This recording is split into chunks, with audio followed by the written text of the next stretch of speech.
Olá, como vai você? Nós estamos recebendo hoje aqui no estúdio do MPTV o Procurador-Geral de Justiça, Dr. Mauro Curvo, que essa semana ofereceu denúncia contra 5 militares envolvidos no esquema de interceptações ilegais no estado de Mato Grosso. Dr. Mauro, esses militares denunciados vão responder por quais crimes?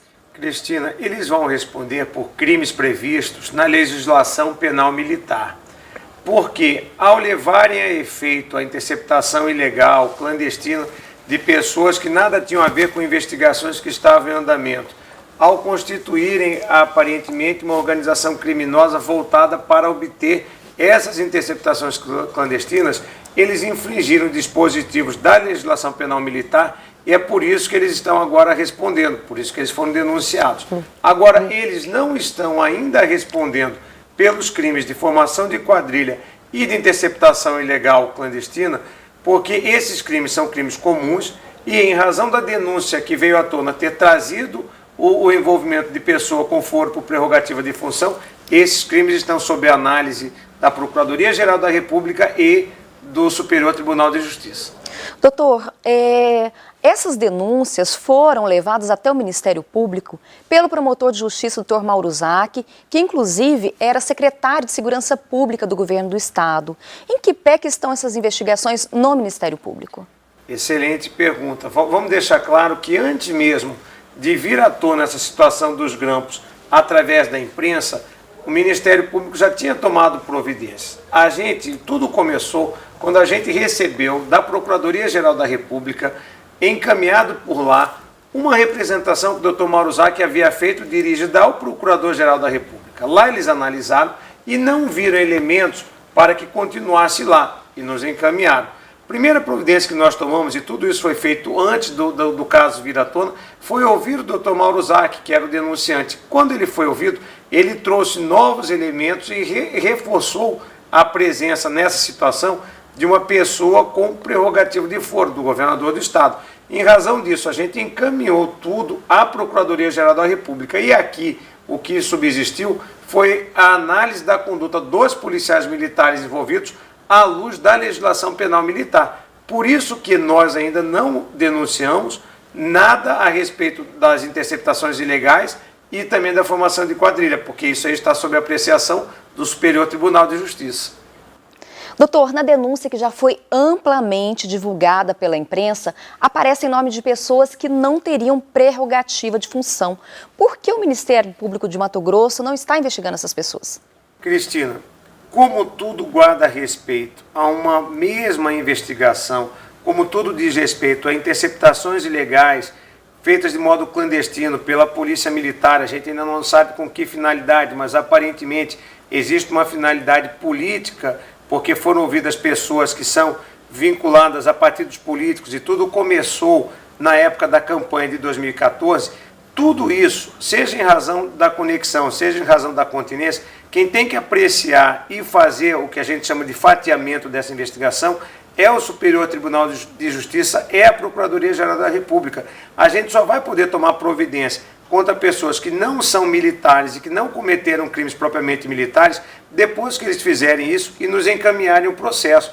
Antes disso, quem tem que tomar essa decisão, seja de denunciar todos perante o STJ, seja de nos encaminhar a parte daquelas pessoas que não têm o foro por prerrogativa de função, antes disso, tudo tem que ser feito pelo STJ e pela Procuradoria-Geral da República. Nós não temos como atuar sem essas providências. Doutor, além dessa denúncia que está no STJ, recentemente a OAB trouxe outros fatos em tese ilícitos que teriam a participação de membros do Ministério Público de Mato Grosso.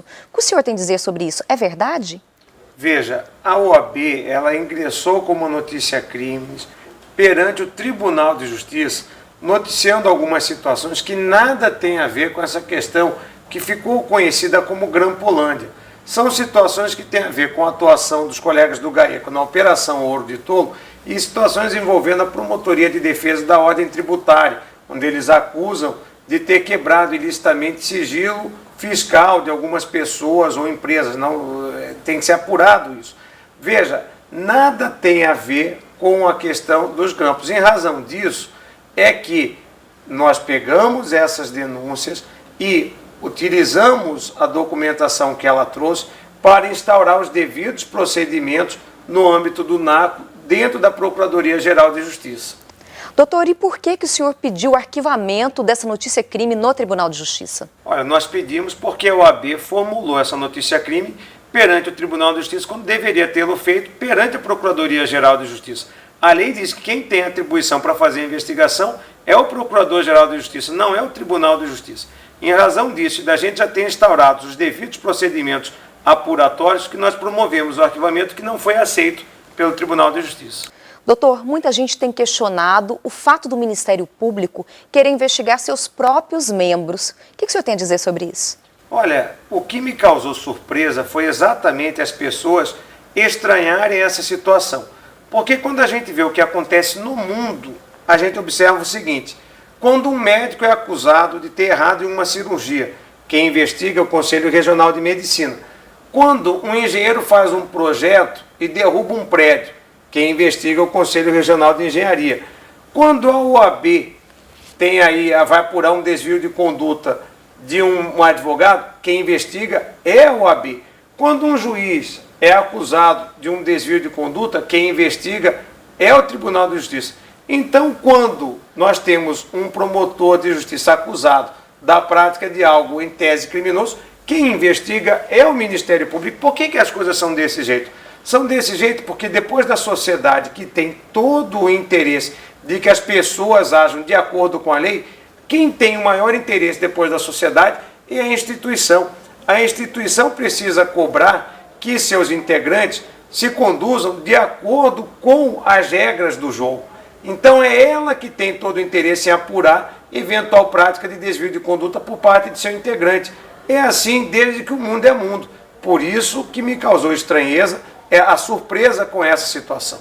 E diante de tudo isso, doutor, o Ministério Público vai recorrer dessa decisão do Tribunal de Justiça? Olha, a intenção é essa. A gente sabe que decisão judicial a gente cumpre e, se não concorda, dela recorre. Nós vamos analisar a decisão, analisar os fundamentos da decisão com vistas a interpor o recurso correto. Se for uma questão constitucional, um recurso extraordinário; se for uma questão de interpretação de lei federal, um recurso especial. Doutor Mauro, outro ponto que está sendo muito discutido nesse caso é o fato da OAB querer acompanhar as investigações e o Ministério Público ser contra isso. O que justifica essa postura? Veja, numa investigação, nós temos que tomar as providências que a lei prevê.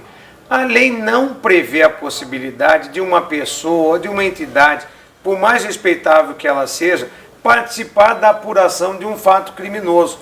Então, em nome de uma eventual transparência, se a OAB participa disso que está aí, produzindo provas e requerendo diligência, a princípio, amanhã, tudo isso vai ser anulado, porque vai estar se impondo ao investigado um gravame que a lei não prevê. Além disso, nessa situação concreta, o que nós temos aí? Com a participação da OAB, querendo investigar a atuação dos colegas que investigaram os próprios clientes desses advogados, nós vamos ter aí um nítido choque de interesse. Os advogados vão querer participar dessa investigação com vistas a gerar nulidades e beneficiar seus clientes. É isso que nós estamos querendo evitar. O que nós queremos evitar é jogar para a plateia e dizer assim: olha, nós vamos agir com transparência, deixa a OAB entrar. O que nós queremos evitar é jogar para a plateia e dizer assim: ó, nós vamos deixar que a apuração seja feita no tribunal. E amanhã ou depois, essas duas situações anularem tudo. Correto. Isso é o que nós queremos evitar. Doutor Mauro, vamos agora para as considerações finais.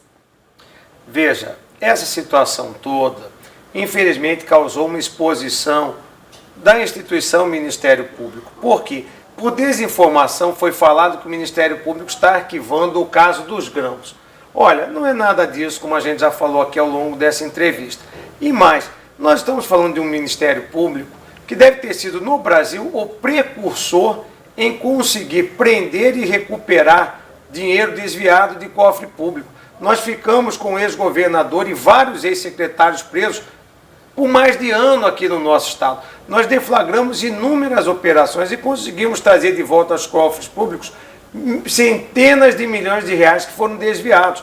Agora, isso é um trabalho que a gente vem desenvolvendo, um trabalho onde a gente faz isso em harmonia com os poderes, em harmonia com a OAB, mas agora, sem deixar de lado o respeito às prerrogativas institucionais. Nós não podemos abrir mão de 1 milímetro de nossas prerrogativas, nós respeitamos e exigimos que os outros também ajam de acordo com aquilo que preconiza a lei. Porque no momento em que cada um sai fazendo o que quer, sem considerar o que a lei prevê, tudo o que é feito é anulado lá na frente, a gente desperdiça e joga fora dinheiro público e quem merece fica sem a devida punição. Doutor Mauro, agradeço a sua presença aqui no estúdio do MPTV por ter esclarecido esse assunto que vem causando dúvida em tanta gente. Olha, na verdade eu é que agradeço este espaço no MPTV para poder esclarecer a população do nosso estado. E até a nossa próxima edição.